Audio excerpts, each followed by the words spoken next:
Laudetur Jesus Christus, loué soit Jésus-Christ. Amen. Daniel Kabeya est à la mise en onde, Jean-Claude Kazadi à la présentation. Bienvenue, dames et messieurs, à la première édition des informations françaises sur la radio-télé-fraternité pour ce lundi 19e jour du mois de janvier 2026. Les titres. À l'Angélus d'hier dimanche sur la place Saint-Pierre, les papes appelés à prier pour la paix à travers le monde. Au diocèse d'Amboujima, les jeunes de Chiboaboua ont célébré hier dimanche la Noël à la paroisse Sainte-Anne de Boulongame. C'était au cours de la messe dite par les doyens, l'abbé Gustave Chilumba. Et en province, polémique autour d'un probable détournement des émoluments de députés de la législature passée. Willy Mouya crie à l'intox et il affirme qu'il n'y a jamais eu détournement. Retour hier dimanche des forces armées de la RDC à Ouvira.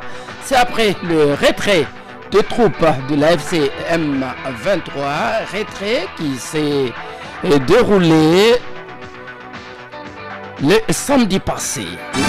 Et en sport, le Sénégal a été plus fort que le Maroc. Le Sénégal a remporté la CAN Maroc 2025 en battant le Maroc sur la note d'un but à 0. Merci de nous écouter. Dans quelques instants, les détails. Radio Télé Fraternité, c'est l'actualité à la vitesse du monde. Bonjour mesdames, bonjour mesdemoiselles, bonjour messieurs. Prions afin qu'entre les belligérants domine toujours les dialogues pour la paix. Propos du pape Léon XIV lors de la prière de l'Angélus d'hier dimanche. Une intention de prière du Saint-Père pour les populations de l'Est de la RDC en proie aux violences et à l'insécurité. On l'écoute. Aujourd'hui, je souhaite vous rappeler surtout quelles sont les grandes difficultés dont souffre la population de l'Est de la République démocratique du Congo, obligée à fuir son propre pays et surtout vers le Burundi à cause de la violence. Et ils sont en face d'une grande crise humanitaire. Prions afin que, entre les belligérants, domine toujours le dialogue pour la réconciliation et la paix. Toujours lors de la prière de l'Angélus, le pape appelle les chrétiens catholiques du monde à ne pas courir après les illusions passagères de succès et de popularité, mais à faire le désert dans nos vies pour rencontrer le Seigneur. Chers amis, que le Seigneur ne nous trouve pas distraits à son passage. Ne gaspillons pas notre temps et notre énergie à courir après ce qui n'est qu'apparence.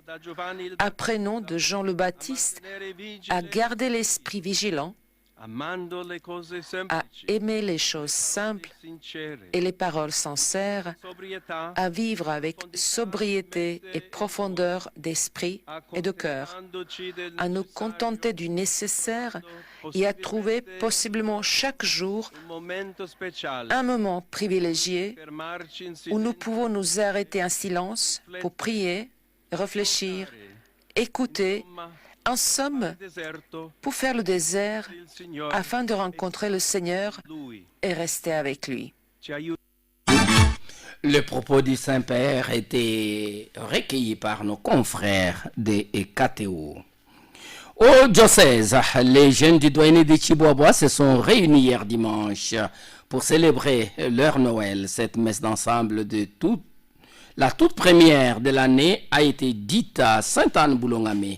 Elle était présidée par l'abbé doyen Gustave Chilumba, qu'entourait 4 prêtres, dont le curé de la paroisse haute, l'abbé Jean-Polydore Moulomba. Dans son homélie, l'abbé Théo Kankonda, décortiquant la première lecture, a affirmé que tout le monde a de la valeur aux yeux du Seigneur. À cet égard, tout ce que nous demandons, nous l'obtenons. Par ailleurs, a-t-il insisté, pour avoir de la valeur, il ne faut pas être seulement créature de Dieu, mais son serviteur qui coopère avec lui à l'instar de la Sainte Vierge Marie. En poursuivant, l'homme de Dieu a cité 3 caractéristiques d'un serviteur. Celui-ci doit refléter la splendeur de Dieu dans sa vie et refléter l'image de la paroisse du doyenné aussi doit-il être disponible et connu. Même sa mission doit l'être également, celle de sauver les gens, à l'instar du Christ qui ôte les péchés du monde. Il a enfin appelé les jeunes à servir le Seigneur dans leur paroisse et à se faire connaître.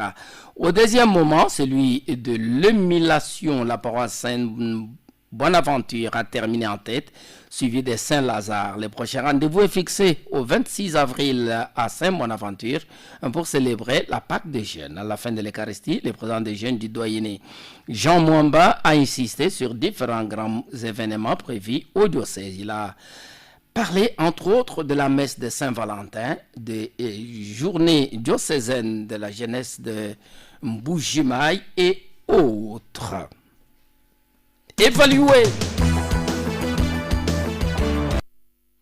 Évaluer les activités réalisées en 2025 et prendre des décisions pour l'avancement des activités de 2026. C'est l'objectif de la réunion tenue hier dimanche à Saint-David par le président des jeunes du doyenné de Bipemba en présence de leur aumônier, l'abbé Sébastien Chibumbu. Oscar Mukuna a remercié tous ceux qui ont permis le bon déroulement des activités des jeunes au doyenné.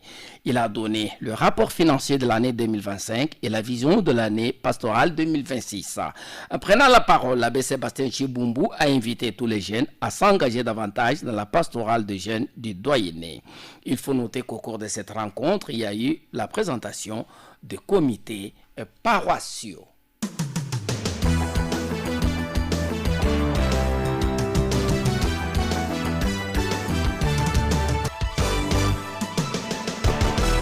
Il n'y a jamais eu des arriérés de salaire des députés de la législature passée détournés par l'actuel bureau de l'Assemblée provinciale du Kasaï oriental. L'affirmation est du speaker de l'organe délibérant provincial, Willy Mouya Mukendi, réagissait samedi dernier aux propos tenus dans l'émission Dossier par les députés honoraires Bavon Bouy Mukuna. Celui-ci a affirmé que des fonds envoyés pour leur payer le mois de février ont été détournés. Ce que Willy Mouya rejette, car ces fonds sont traçables à la banque qui devrait également réclamer des crédits contractés par ces députés lors de leur législature. Nous, en tant que président de l'actuelle Assemblée provinciale, nous sommes gestionnaires des passifs et actifs de tout ce qui relève comme problème d'autres législatives. C'est nous qui les gérons parce que la gestion de la continuité de la chose publique continue avec nous. À ce jour, nous ne détenons aucun rang, il n'y a aucune initiative, il n'y a aucun décaissement de la législative passée qui est arrivé à notre institution. Et quand tout arrive, ça vient par l'entremise de l'OD provinciale et ça passe par la Banque centrale qui, à son tour, pourvoit notre compte principal de l'Assemblée provinciale. Nous courons tous des arriérés, des émoluments, comme ceux des législatives passées aussi. Mais dire aujourd'hui qu'il y a l'argent qui est arrivé et n'ont pas touché, ce ne sont que des allégations. En ce moment, il y a des gens qui veulent se faire des santé, qui passent à la radio pour se susciter. Or, le moment n'est pas encore arrivé. Ils doivent bien se réarmer pour qu'en 2028, s'ils sont candidats, s'il y a élection, ils peuvent revenir et non salir les noms de l'institution, c'est l'argent de la province du Kasaï oriental. Tout passe par la banque. Et si cela est fait, pourquoi cette banque-là n'a pas réclamé pour retracer les crédits qu'ils ont jusqu'à ce jour pour devoir de cette banque-là? Ce ne sont que des allégations fortuites dont nous condamnons avec une dernière énergie. Willy Mouya demande aux députés de la législature passée de prendre leur mal en patience car rien n'est arrivé et n'a été détourné. Les fonds transférés passent par la banque et il y a des rubriques fixées pour leur utilisation. Il n'y a rien. Dès qu'il y a l'argent, tout se retrace par notre comptabilité. Nous sommes un service. Il y a l'ordonnateur principal et l'ordonnateur délégué et les services de comptabilité de l'Assemblée provinciale qui travaillent pour cette institution, que ce soit pour les législatives passées, que ce soit pour les législatives qui ont travaillé dans les législatives passées. On les paye sans problème. L'argent est déjà arrivé par deux fois. Ils ont touché et la banque a repris aussi ce qui était son droit. Et à ce jour, nous courons les mêmes problèmes des arriérés que le gouvernement central par l'entremise du ministre des Finances n'a pas encore envoyé chez nous. Dès qu'on pourvoit l'argent l'argent, il y a toujours des libellés. On donne ça, c'est pour telle période. Quand par exemple on envoie l'argent de octobre 2023, nous n'avons pas presté en octobre 2023, ça équivaut directement à la prestation des députés de la législative passée. On ne confond pas les choses. On ne vient pas seulement pour plaire aux gens que nous sommes passés à la radio pour parler. Nous n'avons rien et nous n'aurons rien à dérober de ce qui est droit de nos collègues députés de la législative passée. Le président de l'Assemblée provinciale demande qu'on cesse de salir son institution. Il se déroule depuis samedi dernier une campagne de recrutement des jeunes pour une formation paracommando devant aboutir au renforcement de la sécurité et de la protection du pays. Jean-Victor Ngeleka pour le reportage. Lancement officiel de la campagne de recrutement de jeunes dans la ville de Mbujimaï, chef-lieu de la province du Kasaï oriental. Une initiative qui s'inscrit dans la volonté du gouvernement de la République démocratique du Congo de renforcer la sécurité et la protection du pays et aussi de ses richesses. Cela face aux défis sécuritaires actuels. L'information a été confirmée ce samedi par Michel Zembela, porte-parole de la délégation venue de Kinshasa pour cette fin. Nous sommes ici en Mbujimaï pour effectuer un recrutement de jeunes de 18 à 23 ans pour une formation d'ordre militaire qui consiste à pouvoir protéger le sol, le sous-sol et les richesses de la République démocratique du Congo. Donc voilà notre présence ici en Mbujimaï. Ça se passe super bien, les jeunes sont super motivés. Vous savez très bien que les jeunes de la province du Kasaï oriental, précisément Mbujimaï, ils sont forts, ils sont aptes et ils manifestent une attitude positive quant à ces recrutements qui continuent et qui sera bouclé d'ici le 21. Alors cette activité, elle est utile et importante pour la population parce que non seulement nous allons constituer une armée forte, une structure forte qui va assurer la protection de la République démocratique du Congo, c'est-à-dire de nos richesses, mais aussi ces jeunes seront formés, encadrés, nourris, vêtus, et ils seront mis dans les conditions nécessaires pour que le travail se passe en bonne et due forme. Alors le recrutement ne se fait pas seulement au Kasaï oriental, mais c'est une province pilote, et puis nous continuerons sur l'étendue du territoire national. La formation ici en Mbujimaï, je parle plus du recrutement, et après la formation s'effectuera pour les candidats qui seront retenus dans la ville-province de Kinshasa et ça pourra aller jusqu'à... Michel Zembela lance un message aux jeunes et aux parents. Il rassure que les jeunes qui seront retenus seront bien encadrés pour de meilleurs résultats. De pouvoir participer massivement à ces recrutements, de pouvoir souscrire et nous informons aux parents que les enfants qui seront retenus seront pris en charge et ils seront en sécurité. Nous allons les former, nous allons le mettre à jour pour qu'ils répondent aux critères que nous sommes en train de rechercher ici en Mbujimaï. Le recrutement, nous allons le faire au club Miba. Tout le monde, tout habitant de Mbujimaï connaît où se trouve le club Miba et ça sera là-bas à partir de lundi 19 à 8h, nous serons déjà là. Ou soit vous pouvez, pour ceux qui veulent nous joindre au téléphone, nous contacter par le numéro 082 25 92 015. Les jeunes sont donc appelés à se faire inscrire pour renforcer la défense et la sécurité de la nation, de même que la protection de richesses et autres ressources de la République démocratique du Congo. Autre chose dans ce journal, nous ne cesserons jamais de dénoncer l'incivisme de certains Est-Kasaïens. Ces inciviques posent des actes qui montrent qu'ils sont anti-développement. Comment expliquer qu'alors que nous avions à maintes reprises dénoncé l'immobilisme du gouvernement face aux dangers que présentait le canal cassé et qui passe dans les quartiers Bonzola 1 et 2, des inciviques vont agresser les travailleurs de l'OVD qui construisent et réhabilitent ces canaux. Ces inciviques les ont agressés et comme quoi ils dérangeraient l'endroit où ils tamisent leur gravier à la recherche des diamants. Ils ont tabassé ces agents et en ont blessé un autre. C'est là, sous la direction d'un jeune bien identifié et qui habite ces quartiers. L'autre cas est celui de vol de matériaux au stade Kachala Bonzola. Au moment où toutes les voies appellent au démarrage des travaux de finissage de ces bijoux communautaires, des inciviques l'ont transformé en lieu d'approvisionnement. Ils volent systématiquement tout. Les uns ont transformé ces stades en un raccourci pour accéder à leur résidence située aux environs. Sur leur passage, ils emportent tout ce qui leur tombe sous la main et parfois détachent et emportent tout. Face à cette situation, la garde commise à ces stades interdit tout passage par les stades. La semaine dernière, un groupe d'élèves des écoles de la colline de Bonzola a payé les frais. On leur a confisqué cartables et souliers et qui, heureusement, ont été remis aux parents et qui s'étaient présentés avec injonction d'interdire à leurs enfants de passer par le stade. Cette interdiction concerne également tout celui qui n'a rien à faire au stade.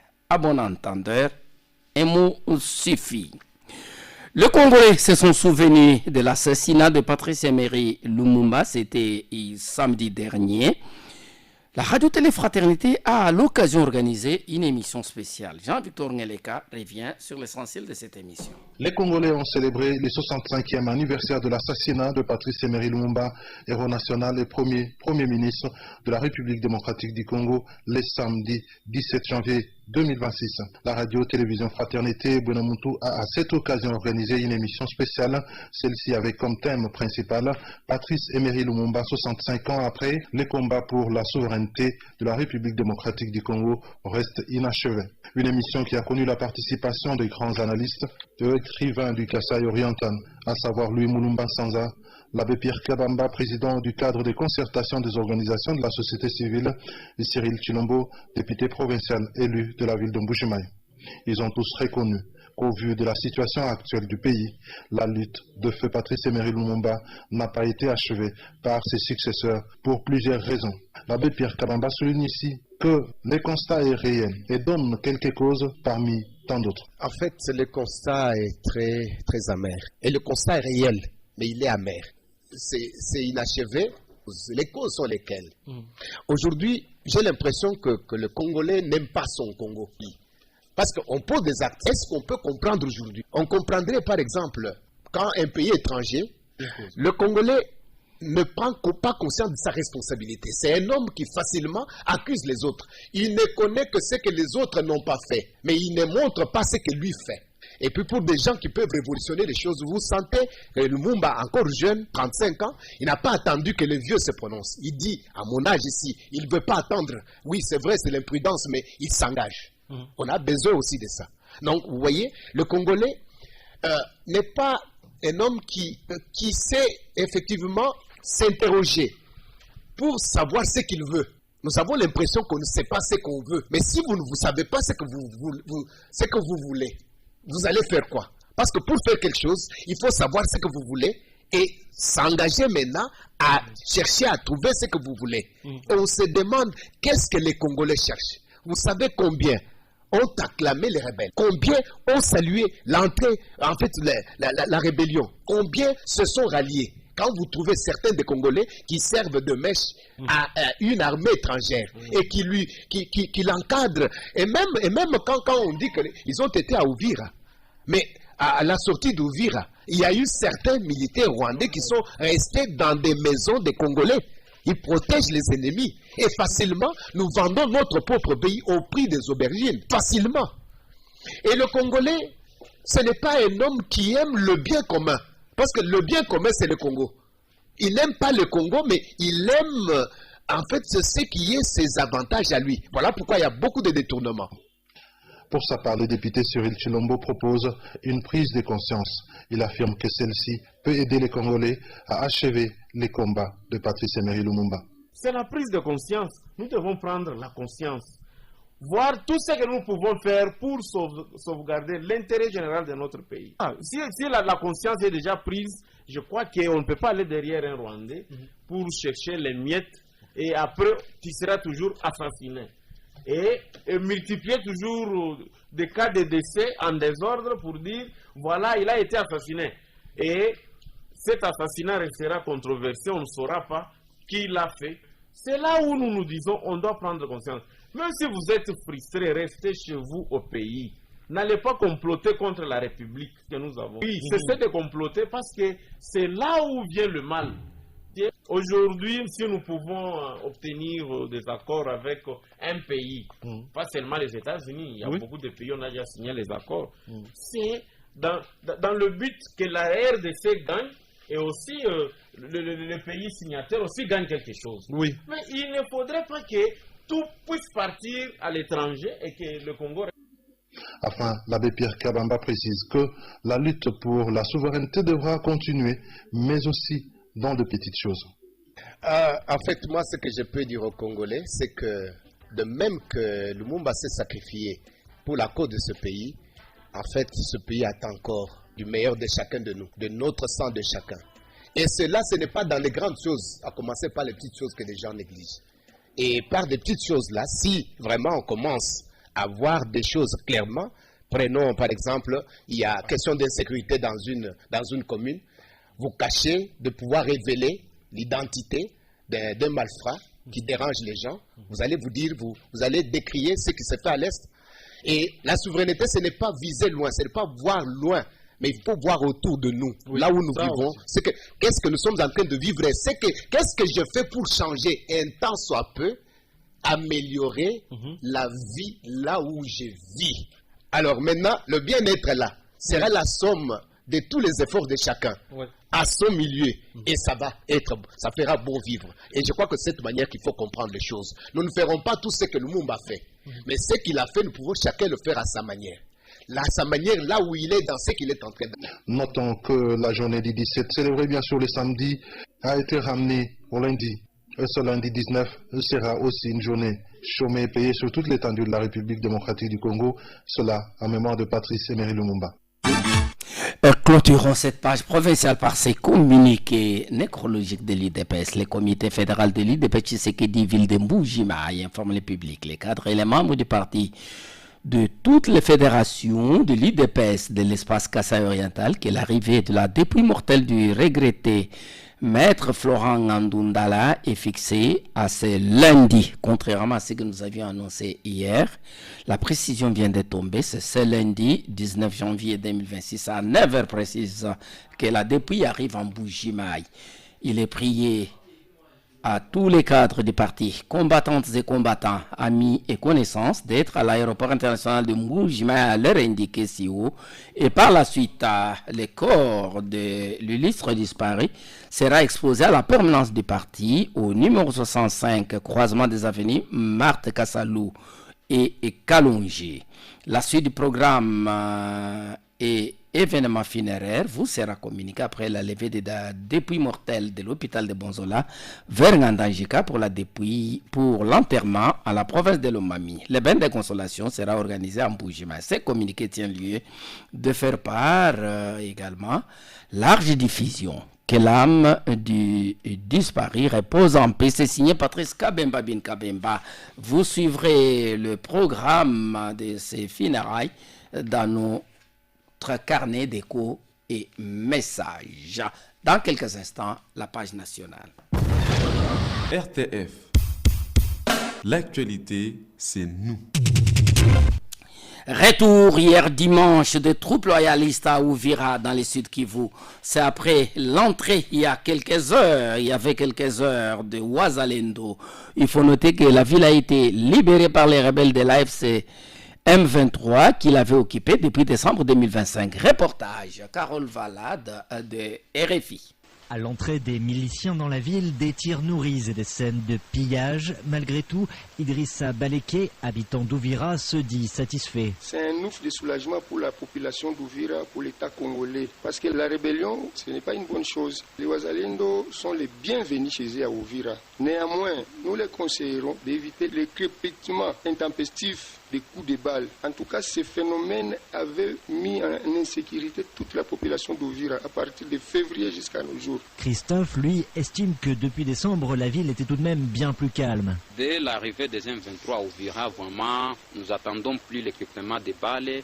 Nous faisons ça long chaque samedi. Je demande à toutes les populations congolaises d'avoir la cohésion sociale, de construire une paix durable. indésirables. Acteur de la société civile, Dounia Amizi voit dans ce retrait un pas décisif dans le processus de paix. Nous condamnons fermement les cas de vol signalés par certaines personnes qui sont allées piller des bureaux étatiques. Nous recommandons aux autorités compétentes de rétablir d'urgence l'ordre et d'imposer l'autorité de l'État afin de maintenir la sécurité dans la ville d'Uvira. La rébellion et les autorités de Kinshasa se renvoient mutuellement la responsabilité des troubles, chacun accusant l'autre d'orchestrer le chaos à des fins politiques. Après le retrait des troupes rebelles de la ville d'Uvira, le gouverneur du Sud Kivu dénonce ce montage orchestré par l'AFC M23 qui a obligé la population Banyamulenge à les suivre. Jean-Jacques Pouroussi est interrogé par Top Congo. Ce montage qui a été organisé par la SM23 appuyé par le Rwanda, ils ont téléphoné partout dans la diaspora des Banyamulenge. Ils ont contacté les communautés Banyamulenge à Kinshasa pour dire, même à Uvira, oh non, sinon on quitte, vous serez en danger, il faut venir avec nous. Les gens ont refusé, mais on les a forcés, contraints, forcés les doigts à la gâchette. Si vous refusez, vous allez voir. Donc une partie de la population Banyamulenge d'Uvira a été emportée par ces éléments d'AFC M23 appuyés par le Rwanda. C'est encore une fois une tactique de victimisation, encore une fois un montage, une manipulation de la souffrance de la population à ces communautés qui ont été forcées de partir parce que beaucoup nous ont appelés la nuit, ils ont dit on fait quoi? On force les doigts à la gâchette, on n'a pas le choix, il faut qu'on les suive à Kamanyola. Mais nous tenons à dire à ces gens que vous allez rentrer, que vous en avez l'occasion, rentrer rapidement pour continuer à vivre comme vous viviez avant. Je tenais aussi à féliciter les communautés Banyamulenge qui nous ont appelés et qui ont appelé aussi à Uvira pour dire à leur communauté n'acceptez pas ça. Le du Sud Kivu demande aux déplacés d'Uvira de ne pas se précipiter pour rentrer. Ils doivent attendre que les autorités mettent en place toutes les mesures sécuritaires avant de rentrer. Nous demandons ici solennellement au FARDC, au VDP et à nos alliés de protéger toutes les communautés, notamment les Vachi, les Variga, les Banyamulenge, les Bavira, les Babimbe, les Bafuliru, les Babouari, les Babouyu, les Houndé, ainsi de suite. Ne tombez pas dans ce piège où attaquer quelqu'un, injurier, piller ses biens. Laissez, il ne faut pas laisser que les gens vivent tranquillement. Bientôt, nous allons rentrer dans les prochains jours, nous allons organiser, nous allons relancer ce que nous avons commencé ensemble, à savoir le cadre permanent de concertation pour la gestion de la crise sécuritaire au Sud Kivu. On va encore s'asseoir toutes ces communautés, la FEC, les différents acteurs, la société civile, les ONG. Nous allons nous asseoir ensemble pour essayer de trouver solution à nos problèmes, pour continuer à vivre ensemble, aux déplacés et aux réfugiés. À cette communauté qui souffre terriblement, nous sommes en train de suivre de près tout ce que vous vivez. Mais ne tombez pas dans le piège, ne rentrez pas encore. Laissez-nous, nous allons vous donner la consigne. Lorsque notre armée va entrer, va renforcer partout, nous allons vérifier s'il n'y a pas de mine antipersonnelle. Pendant ce temps, la coordination de la nouvelle société civile du Congo Sud Kivu salue la diplomatie agissante de Félix-Antoine Tshisekedi Tshilombo qui a permis le retrait des troupes rebelles. Son coordonnateur provincial, Mafiriki Massimango, appelle la population à la vigilance. Il demande aux Wazalendo d'être sages jusqu'à la pacification totale de Uvira. On l'écoute. Ce que nous venons de vivre aujourd'hui dans la ville et une partie territoire d'Uvira mérite des applaudissements. Je profite d'abord pour remercier une fois de plus la détermination de la diplomatie agissante du président de la République Félix Tshisekedi. Ce que nous voyons aujourd'hui ce dimanche 18 janvier 2026 prouve de manière suffisante les efforts qu'il a pu utiliser dans le cadre de retrait de ces éléments du M23. Nous nous sommes réveillés, toutes les parties qui étaient occupées par les éléments du M23 sont vides. Les éléments du M23 se sont retirés de la ville d'Uvira et certaines parties territoire d'Uvira. Et là, je vous parle tout simplement de Kigongo, Katongo ainsi que Kabiba. Ce sont des parties territoire d'Uvira, mais aussi Kiliba. Voilà d'abord les éléments que nous avons. Toute la ville d'Uvira est libre maintenant, a été vidée de ces éléments du M23. Actuellement, certaines parties, notamment Kamivira, certains habitants ont commencé à piller dans certaines maisons étatiques. D'abord, ce que nous regrettons en passant, mais pour les quelques Wazalendo, pendant cette période de retrait des éléments du M23, nous devons éviter plus d'entrer dans le piège de l'ennemi. Il faut aussi tenir compte de valeurs internationales. L'État est le seul allié de la vérité. Voilà ce que nous venons maintenant de vivre à Uvira. Il faut noter que l'administration provinciale se prépare à quitter Baraka pour rentrer à Uvira. Un processus de paix à l'est de la RDC, une réunion de haut niveau s'était tenue samedi dernier à Lomé au Togo sur la cohérence et la consolidation du processus de paix en RDC et dans la région des Grands Lacs. Cette réunion avait mis ensemble le médiateur togolais, plusieurs ministres africains des Affaires étrangères et les envoyés spéciaux des États-Unis et du Qatar. Cette rencontre a, dans son communiqué final, souligné la nécessité de renforcer l'harmonisation, la cohésion et la coordination des initiatives de paix afin de capitaliser les synergies existantes et d'éviter toute fragmentation des efforts de médiation au détriment de la paix et de la stabilité dans l'est de la RDC. Les participants ont invité les parties à accélérer de bonne foi la mise en œuvre de leurs engagements respectifs et à privilégier les moyens pacifiques dans la gestion et les règlements de conflits. À Lomé toujours, nous allons vous dire que 4 anciens présidents africains sont nommés comme co-facilitateurs. Il s'agit du Nigérien Olusegun Obasanjo, l'Éthiopienne Saleh Ouagzoude, les Kenyans Uhuru Kenyatta et la Centrafricaine Catherine Samba Panza. Ils vont mener des consultations avant les prochains sommets de l'Union africaine le mois prochain.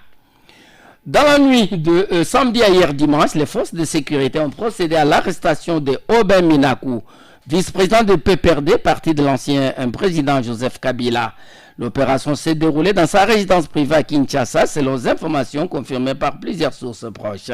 Son parti exige sa libération immédiate et sans condition. Réagissant hier dimanche sur Radio Kapi, Ferdinand Kambere, au cadre de ce parti, condamne ce qu'il qualifie de terreur installée par le pouvoir pour traquer ou faire taire l'opposition. Pour Ferdinand Kambere, les arrestations opérées sont inacceptables dans une démocratie. Il y a un mois, jour pour jour, que le secrétaire permanent du PPRD, Emmanuel Ramazani Chadari, avait été pris en otage dans les mêmes circonstances, a-t-il souligné. Le PPRD dit condamner ces actes d'acharnement et exige la libération de Chadari ainsi que celle d'autres membres du parti se trouvant dans la même situation. Enfin, avant de parler sport, la ministre nationale des Affaires humanitaires et Solidarité nationale a, au cours du briefing co-animé avec son collègue de communication et médias samedi dernier à Kinshasa, fustigé les comportements belliciste du Rwanda et son supplétif de l'AFC M23. Ceux-ci se sont introduits dans la nuit dans les camps de réfugiés congolais à Ruiki, à Busuma, au Burundi, pour semer la zizanie. Ils ont demandé aux réfugiés congolais de rentrer à Uvira sous prétexte qu'il y a la paix. Ils ont également écrit au HCR et au président burundais de laisser partir les Congolais. On écoute Basaïba Massoudi. Lorsque la population a exprimé les besoins de retourner au pays, parce qu'il faut aussi souligner que la plupart des compatriotes qui sont là, ce sont effectivement des responsables, des médecins, des enseignants, des hommes et des femmes d'affaires qui se trouvent du jour au lendemain déstabilisés, déracinés de leur milieu de vie. Alors leur souci étant de rentrer, alors le M23 a profité de ça pour manipuler la population et qu'ils aillent la nuit dans les 78 quartiers du camp de Busuma à Ruhigi. Ils sont allés puis en langue locale, langue nationale de chez nous, leur dire voilà, à Uvira il y a la paix, nous devons y aller. Donc c'est ça là la stratégie éhontée de M23 qui écrit même au gouvernement, au chef de l'État burundais, qui écrit au secrétaire général des Nations Unies, comme qui dirait les compatriotes peuvent rentrer à Uvira, il y a la paix. Mais ils sont venus comment? Est-ce que les Burundais sont allés les prendre ou les HCR? Ils sont allés là-bas parce qu'ils voulaient sauver leur peau, parce que vous êtes des... Donc voilà ce qui s'est passé en vrai, c'est ça la manipulation. Nous remercions encore le gouvernement burundais et ainsi que le HCR qui ont pu contenir la population. Fraternité Sport, le journal des sports. En sport, la CAN 2025 organisée au Maroc s'est terminée hier en apothéose. À la fin, le Sénégal a remporté le trophée mis en jeu et a succédé à lui-même. Après avoir battu le Maroc sur la note de 1-0, but obtenu à la 94e minute. Il faut noter qu'au cours de ce match, un but a été refusé au Sénégal et un penalty accordé au Maroc, mais qui a été raté. Donc, le Sénégal se succède à lui-même et remporte pour la deuxième fois la CAN ou le trophée des champions d'Afrique. Mesdames et messieurs, c'est sur cette note que nous mettons un point final à ce radio journal. Au nom de toute l'équipe rédactionnelle, au nom de Daniel Kabia qui était à la mise en onde, je vous dis merci. Rappel des titres. À l'Angélus d'hier dimanche, sur la place Saint-Pierre, le papa appelé à prier pour la paix à travers le monde. Et pendant ce temps, au dossier de Mboujima, les jeunes de Chiboabois ont célébré hier dimanche la Noël à Saint-Anne-Boulot-Ngamé. C'était au cours de la messe dite par les doyens de l'abbé Gustave Chilumba. En province, polémique autour d'un probable détournement des émoluments des députés de la législature passée. Willy Mouya crie à l'intox et demande qu'on cesse de dénigrer son bureau. Retour hier dimanche de FARDC à Ouvira, c'est après le retrait de troupes de l'AFC M23 qui s'était retiré depuis samedi dernier. Et en sport, le Sénégal a été plus fort que le Maroc. Il a remporté la CAN Maroc 2025. Portez-vous bien chez vous. Bonne journée et surtout, bon début de semaine. RTF, la radio diocésaine de Mboujimai sur FM 103.1 MHz.